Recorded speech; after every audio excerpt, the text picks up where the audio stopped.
Welcome to the deep dive.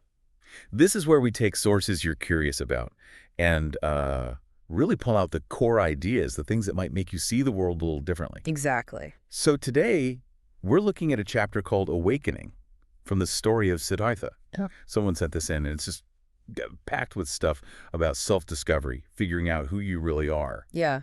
And the text itself also includes these questions, prompts for us to think about, which we'll get into. Absolutely. And this chapter, it's a real turning point. Siddhartha has just walked away from the Buddha, from Govinda, a massive decision. Huge. And right away, the writing gives you this feeling, that his whole past life, everything he thought he knew, it's just staying behind him in that grove. It really sets the scene for what's coming. Okay, so let's dive in. The first thing that really stood out to me was this statement that feels almost contradictory.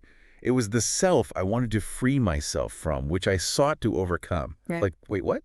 What's the difference between the self he's escaping and the self he's, well, presumably trying to find or become? That's a fantastic question, and it really gets to the heart of it, doesn't it? Think of myself, maybe with a space like he intends as the identity we build up. The ego, the roles we play, our attachments, that constant voice in our head saying, I am this, I am not that. Right, the constructed self. Exactly. That's what Siddhartha wants to break free from, to overcome. But myself may be thought of as one word.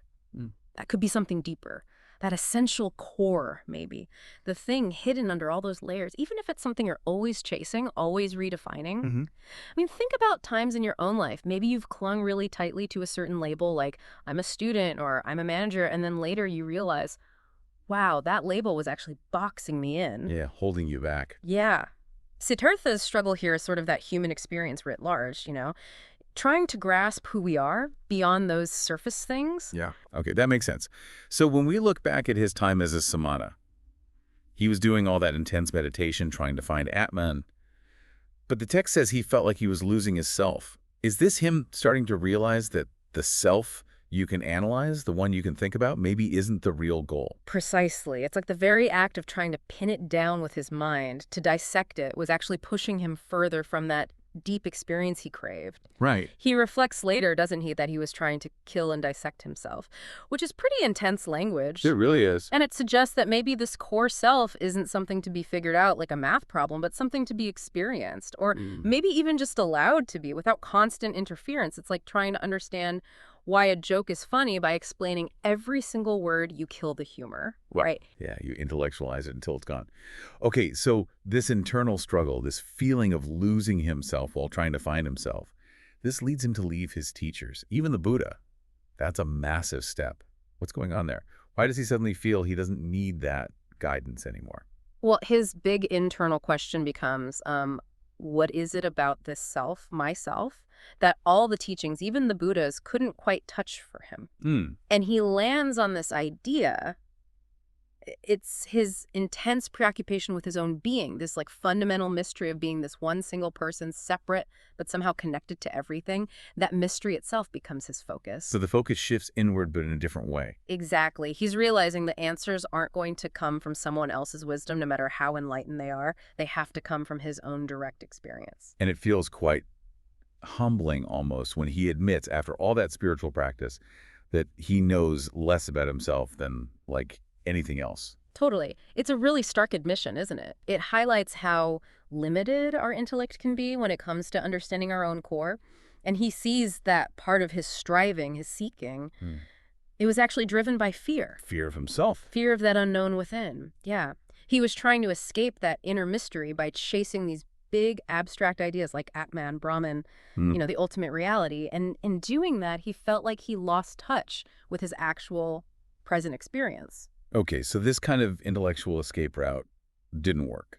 He feels lost, maybe even scared. Yeah. And then comes this moment described as awakening.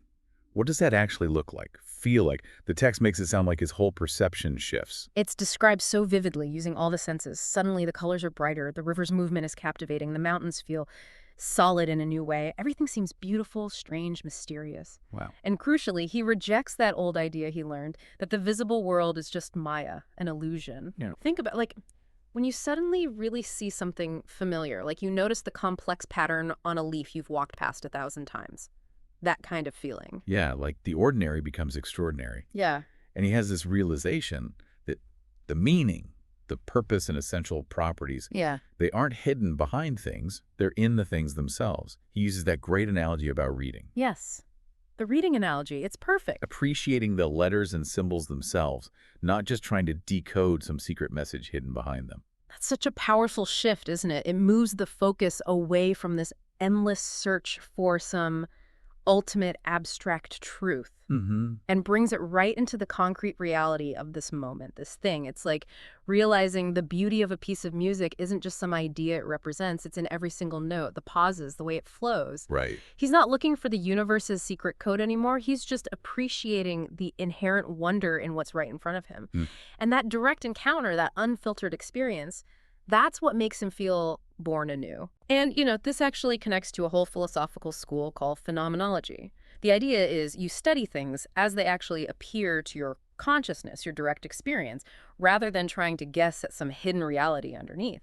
It's about the lived reality. So it's a shift from seeking meaning out there to finding it in the very act of experiencing. Yes. Okay. And this new perspective, this awakening, it has immediate consequences for him, right? Like Yeah. he knows instantly he can't just go home. Exactly. That life is gone. The person who left home the Brahmin's son, the ascetic, the seeker of teachers, that identity just doesn't fit anymore. It's like shedding an old skin. Mhm.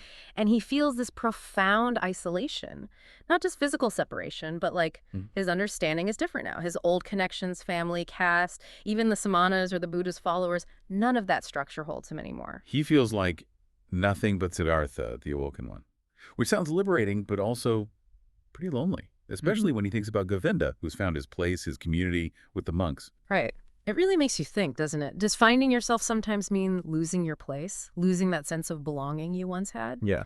But that feeling, that intense aloneness, maybe even despair, it seems to be crucial. It's in that moment, without any external props, that a stronger, more authentic sense of self starts to form.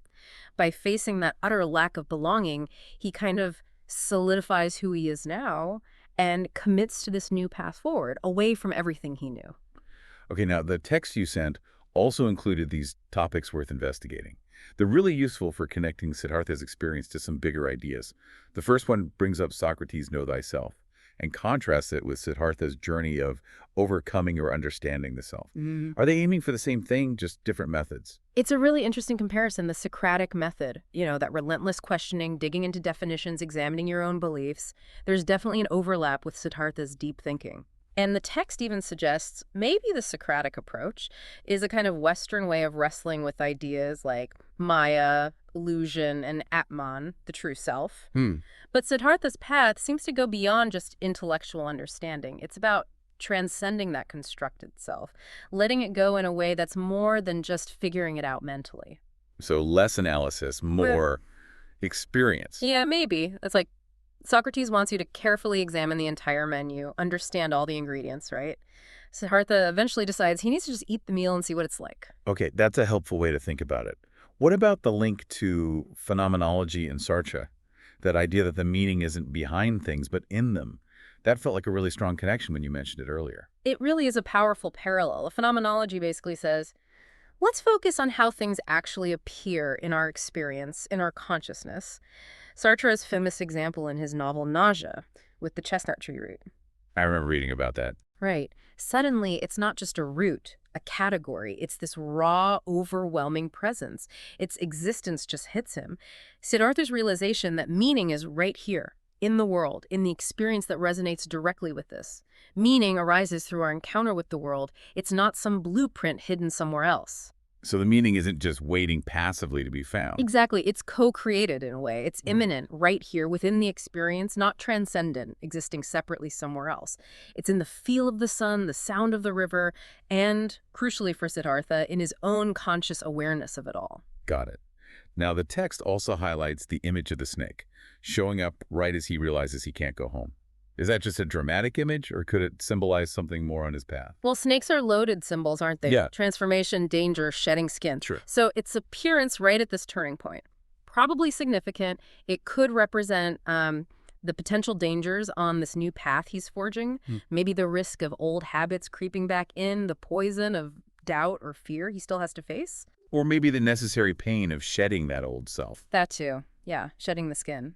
It's a potent image suggesting that the challenges ahead might be different, maybe more subtle or internal, than the physical hardships he endured as a samana. Like a visual warning. Yeah, Awakening isn't the end of the challenge. It's just a different kind. yeah. Okay. Lastly, there's this question about why he shifts from trying to conquer self, that dissecting approach to engaging with the world. Does this suggest that maybe self-knowledge isn't purely an internal job? That maybe we need the world or other people? That's a really key shift. His earlier attempts denial, intellectual analysis, they left him feeling empty, lost. And the text then brings in this interesting angle from behaviorism, from Skinner. Skinner. Yep. Yeah, suggesting that our actual self-awareness, knowing who we are, develops partly through interacting with the world, by seeing how we behave and what happens as a result, reporting on our own behavior, basically. So while Siddhartha's awakening is deeply personal, internal, his later journey, which involves engaging deeply with the world, with relationships, with work, you could see that as him continuing to learn about himself, but now through those external interactions. So maybe complete isolation isn't the whole answer. We need the mirror of the world. It raises that question, definitely. Does full self-knowledge require that social context, that interaction, or can it be purely solitary?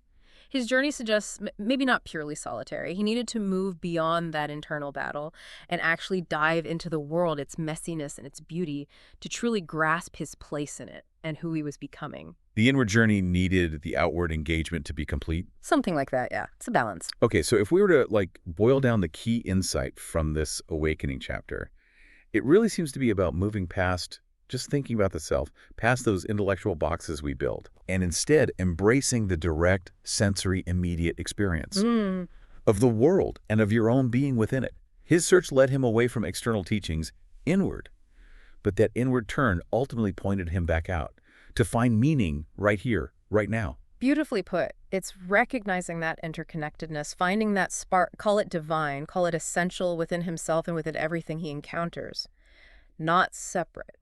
It's a profound shift indeed. So for everyone listening, maybe take a moment later to think about times in your own life.